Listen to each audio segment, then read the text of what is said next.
Hello students, welcome to Magnet Brains. मैं Rupali Verma. Magnet brains बहुत प्रयास करता है आप सभी की पढ़ाई को लेकर, क्योंकि स्टडीज़ को लेकर कहीं ना कहीं सभी को चिंता होती है। आपको चिंता होती है, टीचर्स को चिंता होती है, पेरेंट्स को चिंता होती है, सभी को रहती है। तो इसी श्रृंखला में हमको भी जोड़ लीजिए। हम भी इन्हीं चिंताओं के साथ आपके पास आते हैं, मगर हमारी चिंता थोड़ी सी डिफरेंस रहती है। हम ये चाहते हैं कि आपको जितना भी हम मटेरियल प्रोवाइड कराएं वो आप तक इजीली पहुंच जाए, उसके बीच में किसी भी तरह की कोई बाधा ना रहे। बाधा है पैसों की, कि भाई अगर आपको ये वीडियो या ये स्टडी मटेरियल पढ़ना है तो आपको कुछ पे करना है। तो इस तरह की बाधा हमारे चैनल पर बिल्कुल भी नहीं होती है। क्यों? क्योंकि हम इसमें बिलीव करते हैं कि हमारे देश के सभी बच्चे अच्छे से पढ़ें, और इसी श्रृंखला में हम जो आपके लिए वीडियोस लेकर आते हैं ये 100% आपके लिए फ्री होते हैं। किंडरगार्टन से लेकर क्लास 12 तक के आपके state board, Hindi medium, English medium, olympiad, NTSC, जितना भी आपको वीडियोस दिए जाते हैं ये 100% फ्री होते हैं। इसके लिए हमारे चैनल पे आपको कुछ भी पेमेंट करने की ज़रूरत नहीं होती है। आप कोई भी वीडियो कितनी बार भी देखना चाहें, जब चाहें देखना चाहें, आपको 100% फ्री मिलेगा। कुछ पेमेंट करने की ज़रूरत नहीं है। तो इसी श्रृंखला में जो हम अब आपके लिए लेकर आए हैं वो है मैग्नेट ब्रेन टेस्ट पेपर। ये टेस्ट पेपर हमारे टीचर्स द्वारा तैयार किया गया है, सिर्फ इसलिए कि आप अपने आप को एक बार टेस्ट कर सके कि आपने जो अभी तक पढ़ा है क्या आप उसे कर पा रहे हैं। कहीं ऐसा तो नहीं है कि कहीं कुछ आपसे लैक हो रहा है। आप एक बार अपने आप को टेस्ट कर लेंगे कि कहीं अगर हमसे 1% की भी कमी रह जा रही है तो आप उसे कंप्लीट कर सकते हैं। तो इसी श्रृंखला में क्लास 4 से लेकर 12 तक के सभी सब्जेक्ट में आपको इस तरीके के टेस्ट पेपर प्रोवाइड कराए जा रहे हैं। सभी क्लासेस में, सभी सब्जेक्ट्स में आपको प्रोवाइड कराए जा रहे हैं। तो आप इन्हें करते जाइए। ये मैग्नेट ब्रेन टेस्ट पेपर जब हम आपके लिए सोल्यूशन लेके आते हैं, इससे 2 दिन पहले आपको प्रोवाइड करा दी जाते हैं हमारी वेबसाइट पर। नहीं, आपको पीडीएफ मिल जाता है। अब इन पीडीएफ को सॉल्व करिए और उसके 2 दिन बाद हमारा सोल्यूशन का वीडियो दिया जाता है आपको। तो यहाँ पर हमारा सिर्फ इतना प्रयास है कि आप एक बार चेक करिए कि कहीं आपसे कोई गड़बड़ी तो नहीं, क्योंकि भाई हम पढ़ तो बहुत लेते हैं, सीधे जाके एग्ज़ाम दें उससे पहले एक एग्ज़ाम छोटा सा हम भी यहाँ कर लेते हैं कि कहीं कुछ गड़बड़ी तो हमसे नहीं हो रही है। अगर हम इसे कर लेंगे तो हमें ये पता रहेगा कि हाँ, हमारी प्रिपरेशन तैयार हो चुकी है, कहीं पर किसी तरह का कोई भी चूक नहीं हो रही है हमसे। तो जैसा कि हमने अभी आपको बताया कि इसका पीडीएफ आपको 2 दिन पहले प्रोवाइड कराया जा चुका है, तो फिर ये कौन सी क्लास है, कौन सा सब्जेक्ट है, ये भी आपके लिए जानना ज़रूरी है। तो चलिए देखते हैं कि कौन सा सब्जेक्ट है। तो आज की जो हमारी क्लास है वो है 9th हिंदी कोर्स ए की हमारी हिंदी की पूरक पुस्तिका है कृतिका भाग 1। इसका अध्याय है 2, मेरे संग की औरतें। ये जो पाठ है ये लिखा है मृदुला गर्ग जी ने। उन्होंने अपने साथ की जो औरतें थी, कहने का तात्पर्य यहाँ पर है ये कि उनकी दादी, उनकी नानी, उनकी माँ, उनकी बहनें, इन सभी के बारे में हमें थोड़ा थोड़ा परिचय इस पाठ में उन्होंने दिया है। इनका स्वभाव क्या है, इनसे रिलेटेड कुछ घटनाओं को इस पाठ में हमारे सामने रखा है। हमने जाना भी कि वो कितनी ही दृढ़ संकल्पी रही, कैसे कैसे चीज़ें हुई, चाहे उनकी दादी हो, माँ हो, नानी हो, भले वो हमेशा चुप रही हो लेकिन समय आने पर उन्होंने अपनी आवाज़ उठाई और सही के लिए उन्होंने कदम बढ़ाए। तो सभी कुछ हमने इस पार्ट में पढ़ा था। इसी पार्ट से रिलेटेड आपको टेस्ट पेपर हमने पीडीएफ के रूप में पहले प्रोवाइड कराया है। इस पीडीएफ में आपको ऑब्जेक्टिव और सब्जेक्टिव दोनों ही तरह के प्रश्न दिए गए थे। रीज़न ये है कि आपके जो टेस्ट और एग्जाम्स जो भी होते रहते हैं इनमें इन्हीं 2 तरीके से प्रश्न पूछे जाएंगे, या तो ऑब्जेक्टिव पूछा जाएगा या सब्जेक्टिव पूछा जाएगा। तो इसी तरीके से हमने आपको दोनों ही तरीके से तैयारी हम आपको करा रहे हैं। यहाँ पर जो ये पेपर हम आपके लिए कह रहे हैं कि एक बार आप अपने आप को टेस्ट करिए कि सारी चीज़ें आप सही से कर पा रहे हो, नहीं कर पा रहे हो, क्या है, ये सब चीज़ों के लिए हम आपके लिए सामने ये ले आते हैं। तो चलिए अब हम इसी पीडीएफ को सॉल्व करना शुरू करते हैं और आप आंसर्स चेक करना शुरू करिए। तो सबसे पहला जो प्रश्न आ रहा है वो हमारे सामने क्या है, लेखिका की किस बहन ने पत्रकारिता की परीक्षा उत्तीर्ण की थी। कौन सी बहन थी वो? मंजुला, अचला, चित्रा या रेणु। देखिए चारों बहनों के नाम दिए हैं। तो यहाँ पर जो है वो है अचला, जिन्होंने पत्रकारिता की परीक्षा उत्तीर्ण की थी। अब आते हैं नेक्स्ट क्वेश्चन नंबर 2 पे। मेरे संग की औरतें पाठ की लेखिका कौन है, यानी कि इस पाठ को किसने लिखा, वो तो अभी हमने आपको थोड़ी देर पहले बता दिया। कौन है? मृदुला गर्ग, मालती जोशी, महादेवी वर्मा या आशापूर्णा देवी। तो सही ऑप्शन है ये है मृदुला गर्ग जी ने इस पाठ को हमारे सामने रखा है। प्रश्न संख्या 3 है, लेखिका की नानी कैसी महिला थी? किस तरीके की महिला थी वो? पर्दानशी, आधुनिक का, पढ़ी लिखी या अपारंपरिक? यानी अपारंपरिक मतलब जो परंपराओं को नहीं समझती या जानती हैं।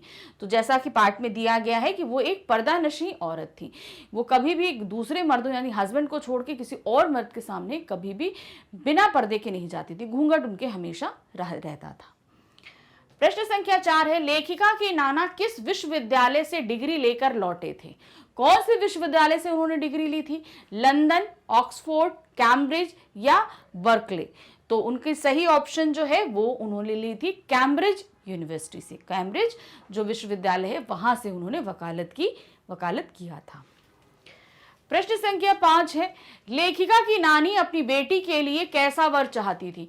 उन्होंने अपनी बेटी के लिए किस तरीके का वर चाहती थी कि और जिसके लिए उन्होंने अपने पिता के मित्र को बुलाया था? तो यहाँ पर कैसा था? सरकारी नौकर वाला वर चाहती थी, आजादी का सिपाही चाहती थी, डॉक्टर चाहती थी या बैरिस्टर? तो सही ऑप्शन है वो चाहती थी ऐसा वर जो आजादी का सिपाही हो। मतलब क्या हुआ? जो आजादी यानी उस समय स्वतंत्रता संग्राम हो रहा था, अपने देश को आजाद करना, तो जो व्यक्ति हमारे देश की स्वतंत्रता के लिए कार्यरत हो ऐसा वर वो चाह रही थी अपनी बेटी के लिए। प्रश्न संख्या 6 है, लेखिका के पिता को किस परीक्षा में बैठने से रोक दिया गया था? कौन सी परीक्षा थी जिसमें से लेखिका के पिता को बैठने से रोका गया था?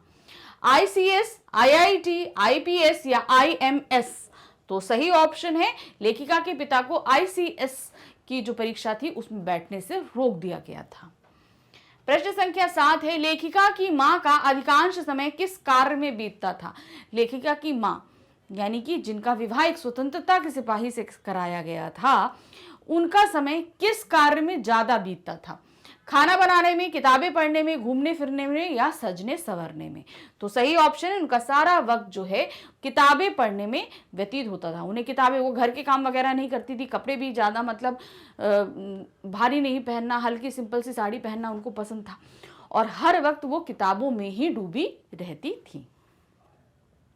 प्रश्न संख्या 8 है, लेखिका की मां के प्रति सबकी श्रद्धा का मुख्य कारण क्या था? लेखिका की जो मां थी उनके प्रति सब लोग बहुत ही ज्यादा श्रद्धा रखते थे। मतलब वो कोई काम नहीं करती थी, कुछ नहीं, लेकिन तब भी हर कोई अपनी राय हो या कोई अपने सीक्रेट्स हो सब उन्हीं के साथ शेयर करते थे। इसका क्या कारण था? वे बहुत काम करती थी इसलिए, वे कभी झूठ नहीं बोलती थी, वे बैरिस्टर की बेटी थी, वे बहुत अधिक सुंदर थी। तो सही ऑप्शन है कि वे कभी झूठ नहीं बोलती थी, इसलिए सभी लोग जो है उनके ऊपर बहुत ज्यादा श्रद्धा का मतलब है बहुत ज्यादा विश्वास करते थे। अपना सीक्रेट्स बताना होता था या कोई सलाह लेनी होती थी, घर के किसी भी काम में हो उनकी सलाह जरूर ली जाती थी। प्रश्न संख्या 9 है, 15 अगस्त सन 1947 के दिन आजादी का जश्न देखने के लिए लेखिका किस बीमारी के कारण नहीं जा सकी? यानी कि जो हमारी लेखिका है मृदुला गर्ग, जब आजादी का जश्न हो रहा था 15 अगस्त 1947 को, तो वो नहीं जा सकी। उस समय उनको कुछ बीमारी हो गई थी। वो बीमारी कौन सी थी? टाइफाइड, निमोनिया, तपेदिक या डायरिया? तो उनको हो गया था टाइफाइड, जिस कारण से वो घर के बाहर नहीं जा पाई थी। प्रश्न संख्या 10 है, 15 अगस्त 1947 के दिन लेखिका की उम्र कितने वर्ष की थी? यानी कि जब हमारा देश जिस दिन आजाद हुआ उस समय लेखिका की उम्र कितनी थी? 12 वर्ष, 11 वर्ष, 10 वर्ष या 9 वर्ष? तो सही ऑप्शन है उस समय लेखिका जो है 9 वर्ष की थी। प्रश्न संख्या 11, रेणु ने किस जर्नल को पत्र लिखकर उनका चित्र मंगवाया था? उनकी बहन थी ना रेणु, उन्होंने किस जर्नल को पत्र लिख के उनका चित्र मंगवाया था, उनसे उनका पोर्ट्रेट मंगवाया था? मानेक शाह, थिमैया, शमशेर सिंह या मुथैया? तो सही ऑप्शन है कि वो थे थिमैया। उनका चित्र जो है रेणु ने मंगवाया था, खुद उन्हें पत्र लिखा था कि आपका एक चित्र हमें भेज दीजिए। प्रश्न संख्या 12 है, लेखिका की पांचवी बहन का नाम था। उनकी पांचवी बहन का क्या नाम था? अचला, उमा, रेणु या रानी? तो सही ऑप्शन है, उनकी पांचवी बहन का नाम अचला था। जो सबसे छोटी बहन थी उनका नाम अचला था। तो यहां पे हमारे बहुविकल्पीय प्रश्न समाप्त हो गए। अब हमारे क्या है, आपके वर्णनात्मक प्रश्न आएंगे। ध्यान रखिएगा, जो भी आपके वर्णनात्मक प्रश्न आते हैं, खास तौर से ये हमारी कृतिका बुक से, इनकी मार्किंग हमेशा क्या होगी? 3 मार्क्स या और इससे ज्यादा होगी। तो इनके जो क्वेश्चंस पूछे जाएंगे ये आपको निबंधात्मक तौर पर लिखने हैं, यानी कि आप मान के चलिए इनके आंसर्स आपको अब 40 पे लिखने हैं, यानी आप 40 वर्ड्स की लिमिट से ज्यादा पे लिखोगे। लिमिटेशन हम आपको बता दें, अगर 3 मार्क्स का क्वेश्चन आता है तो ये आपको 40 टू 50 या 60 वर्ड्स के बीच में लिखना होगा। उससे ज़्यादा 4 मार्क्स का आएगा तो आपको 60 टू 80 वर्ड्स के बीच में लिखना होगा। ये आपकी वर्ड लिमिट रहेगी, ध्यान रखिएगा। बस आप मार्किंग देखिएगा कितने मार्क्स का ये क्वेश्चन आ रहा है। प्रश्न संख्या 13 से हमारा वर्णनात्मक प्रश्न है। तो वर्णनात्मक क्या है प्रश्न? मानवीय प्रकृति को डरा कर नहीं बल्कि आत्मीयता के साथ परिवर्तित करना अधिक सरल है। कैसे? यहां पर क्या दिया है? मानवीय प्रकृति, यानी कि हमारा जो स्वभाव है, ठीक है। मानवीय प्रकृति मतलब मनुष्य का जो स्वभाव है उसे हम डरा कर नहीं बल्कि आत्मीयता के साथ परिवर्तित कर सकते हैं। मतलब हम उसको प्रेम से समझा के बुझा कर उसके बिहेवियर में चेंजेस ला सकते हैं, ना कि हम डराएं, धमकी दें तो चेंजेस हो जाएं, तब नहीं होते। हम आराम से, प्यार से समझा बुझा के इन सब चीज़ों में चेंजेस ला सकते हैं, बहुत ही ज़्यादा अपनापन दिखा कर ला सकते हैं। अधिक सरल है मतलब हम इसको आसानी से कर सकते हैं। कैसे? ये चीज़ आपको बतानी है। तो क्या दिया देखिए, डरा कर या धमका कर किसी को रास्ते पर नहीं लाया जा सकता, परंतु सद्व्यवहार और आत्मीयता से किसी को भी सही रास्ते पे लाया जा सकता। जैसे हमने बताया, हम डरा कर बोले कि नहीं उसके सर पे हम बंदूक रख दे, चाकू रख दे, नहीं कि तुमको यही करना है, तुम ऐसे ही करोगे, ऐसे नहीं। आप प्यार से समझा के बुझा के अपनापन दिखाकर बिहेवियर्स में चेंजेस ला सकते हैं। जैसा लेखिका की परदादी ने चोर का हृदय परिवर्तन किया था। अब याद है आपको वो चोर वाली घटना कि घर में चोर घुस आया था, तो घर में कोई नहीं था तो दादी ने लोटे से पानी मंगवाया था, याद है ना? तो उसने चोरी छोड़ के खेती शुरू कर दी थी। तो वही आपके सामने ये किस्सा रखा गया है। चोर के आने पर उन्होंने शोर नहीं मचाया बल्कि उससे पानी मंगवाकर पिया और उसे भी पिलाया तथा उसे माँ बेटे का संबंध स्थापित कर उसे गलत रास्ते से सही रास्ते की ओर मोड़ दिया था। तो यहाँ पर अगर वो चिल्लाती, डराती, धमकाती तो शायद वो नहीं बदलता, लेकिन उन्होंने उससे पानी मंगवाया पहले, तो फिर पानी पिला के अपने दोनों के बीच माँ बेटे का रिश्ता बनाया, यानी कि एक ऐसा रिश्ता जो कोई नहीं तोड़ सकता। और फिर उसे उसका जो जॉब था, यानी कि उसको जो चोरी करता था उसको बदला के उसे मेहनत कश काम में लगाया। चोरी छोड़कर उसने खेती का धंधा अपना लिया। इस प्रकार मनुष्य की बुरी प्रवृत्तियों को दूर करने के लिए डर नहीं बल्कि आत्मीय संबंध उपयुक्त होते हैं, जिससे उसके विचारों को सरलता से परिवर्तित किया जा सकता है। तो किस तरीके से दादी ने आसानी से उसके विचार परिवर्तित कर दिए और उसने चोरी छोड़ दी थी। प्रश्न संख्या 14 है, लेखिका मृदुला गर्ग अपने साथ की किन औरतों से प्रभावित थी और क्यों? अब बहुत सी औरतें थी, नानी भी थी, दादी भी थी, माँ भी थी, उनकी कुछ बहनें भी थी, सभी से प्रभावित थी। तो यहाँ पर आपको उन्हीं के बारे में लिखना है, किन से प्रभावित थी और क्यों प्रभावित थी। तो कैसे? मृदुला गर्ग अपने साथ की कई औरतों से प्रभावित थी जिनके साथ उनका कोई ना कोई रिश्ता था। वे थी उनकी नानी, परदादी, छोटी बहन रेणु। उनकी नानी देश प्रेम से भरी थी। उन्होंने अपनी सामान्य भूमिका छोड़कर अंतिम समय में पति के मित्र क्रांतिकारी प्यारेलाल जी को बुलाया और उनसे अपनी बेटी का विवाह किसी स्वतंत्रता सेनानी से कराने का वादा लिया। मतलब उन्होंने अंतिम वक्त में आई कि भाई हमेशा पर्दे में रहती थी, कुछ नहीं बोलती थी। उनके पति जो हैं वो कैम्ब्रिज विश्वविद्यालय से वकालत करके आए थे, लेकिन तब भी वो शांत रहती, कुछ नहीं, कुछ ऐसा नहीं। लेकिन जब उन्हें लगा कि हम असमय मरने वाले हैं, बहुत जल्दी अपनी बेटी का विवाह भी नहीं कर पाएंगे, तो उन्हें लगा कि हमें जो है एक ऐसा वर चाहिए, अपनी बेटी के लिए ऐसा पति चाहिए जो हमारे देश का हो। अगर वो पति पे छोड़ देती तो वो अपने जैसा विलायती ले आते जो अंग्रेजी सरकार की हिकामत करता होता। तो उन्होंने अपने क्या कहते हैं पति के मित्र प्यारेलाल जी को बुलाया और उनसे बोला कि मेरी बेटी का विवाह ऐसे व्यक्ति से कराइएगा जो कि स्वतंत्रता सेनानी हो।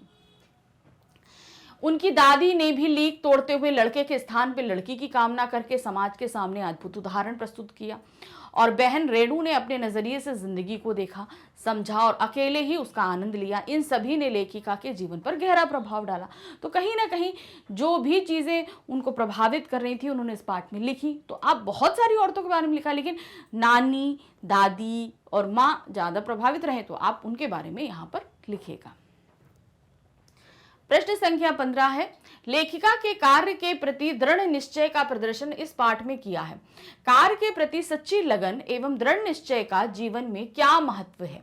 लेखिका ने यहाँ बताया है कि किसी भी काम को अगर हमें करना है तो बहुत मन लगाकर करिए और दृढ़ निश्चय के साथ कि नहीं, हमें इस कार्य को पूर्ण करना है। तो क्या हमारे जीवन में भी हम जितने कार्य करते हैं हमें इतने दृढ़ निश्चय के साथ करने चाहिए? क्या ये बहुत जरूरी होते हैं? तो यही चीज आपको बताना है कि आपके जीवन में इस चीज का क्या महत्व है। तो इसको आप किस तरीके से लिखेंगे, देखिए, कार्य के प्रति सच्ची लगन एवं दृढ़ निश्चय असंभव को भी संभव बना देने वाला गुण है। यानी कि ऐसा काम जो हमें असंभव लगे कि नहीं हम नहीं कर सकते, लेकिन अगर बहुत मन लगाकर करें तो वो काम संभव है। कोई भी कार्य यदि पूरे मन अर्थात लगन से किया जाए और व्यक्ति उसे पूर्ण करने के प्रति दृढ़ संकल्पी हो तो वह न केवल उससे पूरा होता है बल्कि वह कार्य विशिष्ट और ऐतिहासिक रूप से यादगार भी हो जाता है। लगनशील, दृढ़ निश्चयी एवं ईमानदार व्यक्ति अपने जीवन में अनेक अविस्मरणीय कार्य करके अपने समाज एवं राष्ट्र का नायक बन जाता है। हमारे अनेक महापुरुषों के जीवन इस बात के साक्षी हैं कि सच्ची लगन एवं दृढ़ निश्चय से ही उन्होंने असंभव कार्यों को भी संभव बनाया है और जीवन में सम्मान प्राप्त किया है। उनके मरने के बाद भी हम उन्हें श्रद्धा एवं आदर के साथ याद करते हैं। राष्ट्रपिता महात्मा गांधी, विनोबा भावे, डॉक्टर अंबेडकर आदि इनके ज्वलंत उदाहरण हैं। बहुत हमारे आसपास ऐसे उदाहरण जो हैं आप देखेंगे। आप छोड़ दीजिए ये सारे चीजें, बड़े बड़े महापुरुषों को, आप सबके घर में ही ये उदाहरण मौजूद है। आप सबकी मम्मियां, आप अपनी माँ को देखिए कि सुबह से उठकर किस तरीके से पूरे घर का मैनेजमेंट, अगर वो वर्किंग है तो भी हर एक चीज बहुत ही सिस्टमैटिक ढंग से करती हैं। तो वो क्या है, वो उनका लगन है कि उन्हें ये काम करना है, दृढ़ निश्चय है कि हमें रात तक ये सारी चीजें कंप्लीट करनी है। तो ये हम सभी के सामने कहीं ना कहीं उदाहरण है। हम सभी के पापा हैं। पापा देखिए कितनी मेहनत करते हैं, सुबह से लेके शाम तक ऑफिस में करना, सब कुछ करना, आप लोगों की देखभाल, आपकी पढ़ाई, सब कुछ का ध्यान रखते हैं। तो आप अगर इन महापुरुषों को भी आप अगर नहीं समझते, नहीं जानते, तो आप सबके सामने जीते जागते उदाहरण आप लोगों के घर के सामने, घर में मौजूद है। आप उनको देखिए, वो क्या है, अपना काम के प्रति लगन है कि वो किस तरीके से काम को संपन्न करते हैं और कितने ही निश्चय के साथ कर रहे हैं। प्रश्न संख्या 16 है, लेखिका के व्यक्तित्व पर उनके परिवार के किस प्राणी का अधिक प्रभाव पड़ा? मेरे संग की औरतें पाठ के आधार पर बताइए। अब लेखिका के व्यक्तित्व यानी कि उनकी पर्सनालिटी पे उनके परिवार के कौन सा ऐसा सदस्य था जिसका सबसे ज्यादा प्रभाव पड़ा है? तो यहाँ पर क्या है, लेखिका के व्यक्तित्व पर अपने परिवार के लोगों में से सर्वाधिक प्रभाव अपनी नानी के व्यक्तित्व का पड़ा, जिनको उन्होंने कभी नहीं देखा था। तब भी उनका नानी को लेखिका ने कभी नहीं देखा, सिर्फ सुना भर था कि उनकी नानी ने किस प्रकार विलायती ढंग से जीवन यापन करने वाले बैरिस्टर पति के साथ बिना किसी शिकायत के जीवन बिताया था, लेकिन मरने से पहले अचानक किस प्रकार पर्दे का लिहाज छोड़ पति के मित्र को बुलाया और उनसे यह वचन लिया था कि वे उनकी पुत्री का विवाह किसी स्वतंत्रता सेनानी से ही करवाएंगे। नानी की राष्ट्र चेतना और भारतीयता का लेखिका के व्यक्तित्व पर गहरा प्रभाव पड़ा। लेखिका अपनी नानी के विचारों और संस्कारों से अत्यधिक प्रभावित हुई थी। एक ऐसी स्त्री जो अपना जीवन बहुत ही सिंपल सादा तरीके से जी रही थी, पर्दे में जी रही थी, लेकिन जब ऐसा वक्त आया जब उसकी संतान पर पड़ी तब उनका देशभक्ति निकल कर आई। उन्होंने ये नहीं था कि वो पहले से देशभक्ति, वो थी, लेकिन कभी भी इस चीज को उजागर नहीं करती क्योंकि उनका पति जो था वो विलायती ढंग से था। तो इसलिए अगर वो करती तो घर में मतभेद होते, इस वजह से उन्होंने नहीं किया। लेकिन जब उन्हें लगा कि उनके बच्चे के भविष्य का सवाल है तो उन्होंने अपने सारी पर्दा नशीनी सब कुछ किनारे कर दिया और निकल के आके अपने बच्चे के लिए उसमें कार्य किया। तो ये बहुत ही इंस्पायर करने वाली बात थी और जो लेखिका को उन्होंने इंस्पायर भी किया था। प्रश्न संख्या 17 है, मेरे संग की औरतें शीर्षक की सार्थकता स्पष्ट कीजिए। अब ये जो पूरा पाठ हमने पढ़ा, इसका जो शीर्षक है यानी कि इसका जो टॉपिक है मेरे संग की औरतें, क्या ये इस पाठ के लिए एकदम सही है? अगर आपको लगता है सही है तो इसके तर्क में आपको उत्तर देना है। अगर आपको लगता है कि ये शीर्षक इसके लिए सही नहीं है, यानी कि आप इसके अपोजिट में हैं, नहीं है, आप सहमत नहीं हैं, तो उस कंडीशन में अगर आप सहमत नहीं हैं तो क्यों नहीं है, आपको उस तर्क में भी इसका उत्तर देना होगा। तो कैसे देना है ये हम आपको बता देते हैं। अब आंसर बनाना अब आपके ऊपर है, अगर आप सहमत हैं तो और नहीं है तो। मेरे संग की औरतें एक नए ढंग या शैली में लिखा गया संस्मरणात्मक गद्य है। संस्मरणात्मक गद्य होता है मतलब हम यादों से निकाल के कोई चीज हमने रखी है। यह पाठ ऐसी औरतों पर केंद्रित है जिन्होंने परंपरागत तरीके से जीवन जिया। लेखिका साथ ही ये लीक से हटकर जीने की प्रेरणा भी देती है। पाठ में लेखिका की नानी, परदादी, माँ, बहनें और स्वयं लेखिका की कहानी बताई गई है। ये सभी चरित्र वस्तुतः लेखिका के संग की ही महिलाएं हैं, यानी कि उनके आसपास की ही जो महिलाएं हैं। लेखिका इस शीर्षक के माध्यम से किन्हीं विशिष्ट स्त्रियों के बारे में उनके विशिष्ट व्यक्तित्व की चर्चा करने का लक्ष्य नहीं रखती, यानी कि उन्होंने इसके अंदर बहुत ही जो प्रसिद्ध औरतें हैं उनके बारे में नहीं लिखा है। यहाँ पर ना वो हमें बताना चाह रही है, ना उनके व्यक्तित्व के बारे में उन्होंने चर्चा करी। उन्होंने बहुत ही साधारण स्त्रियों जो उनके परिवार की रही, जिनसे वो बहुत ही ज़्यादा प्रभावित हुई, उनके बारे में लिखा है उन्होंने, बल्कि सामान्य स्त्रियों के व्यक्तित्व में निहित विशिष्ट गुणों को उभारना चाहती, मतलब जो एक नॉर्मल थी और उनमें जो बहुत ही अच्छे गुण थे उनको निकाल के हमारे सामने रखा। इसलिए वह अपने संग की सामान्य महिलाओं की ही चर्चा करती हैं। इसलिए मेरे संग की औरतें शीर्षक पूर्णतः सार्थक और अत्यंत प्रभावी है। क्यों? क्योंकि ये प्रभावी हमारे अंदर प्रभाव छोड़ा, मेरे संग की औरतें। तो अब यहाँ पर क्या लगा ना, मेरे साथ की जो औरतें रही उनसे मैंने क्या सीखा। अब हम उनके बारे में लिखते हैं जिनसे हमने कुछ सीखा हो, तो वो चीज़ें उन्होंने इसमें सीखी थी, इसलिए हमारे सामने उन्होंने इनको रखा है। तो इस प्रश्न संख्या 17 के साथ जो है हमारा ये टेस्ट पेपर खत्म होता है। आप सभी को अच्छे से समझ में आ गया होगा कि कैसे कैसे क्या क्या करना है। हमारा जो चैनल है magnetspaint.com, आप इस पे तो बहुत सारे वीडियोस देखते ही रहते हैं, लेकिन इसके अलावा हमारा एक और चैनल है मैग्नेट्स पेंट हिंदी। तो जो भी आपके फ्रेंड्स या आपके भाई बहन जो कोई भी है अगर हिंदी मीडियम में पढ़ते हैं तो वो यहाँ पे आके अपना सारे वीडियोस देख सकते हैं। उनको आप ये सब्सक्राइब करने के लिए ज़रूर बोलिएगा ताकि उनके नोटिफिकेशन टाइमली मिलते रहें। हमारे चैनल पे आपको जितना भी कंटेंट प्रोवाइड कराया जा रहा है, सिर्फ हमारे चैनल ही, हम दोनों ही चैनल्स की बात करें, मैग्नेट्स हिंदी और मैग्नेट्स.com, दोनों में ही, तो यहाँ पर सारा कंटेंट प्रॉपरली अरेंज है। आपको एक टॉपिक के बाद दूसरा टॉपिक देखने के लिए बिल्कुल परेशानी नहीं देखनी पड़ती, तुरंत एक टॉपिक के बाद दूसरा टॉपिक आपको इजीली मिल जाता है। इसीलिए हमारे चैनल के साथ बने रहिए और इसे लाइक, सब्सक्राइब, शेयर ज़रूर कीजिएगा। Thank you for watching, bye bye.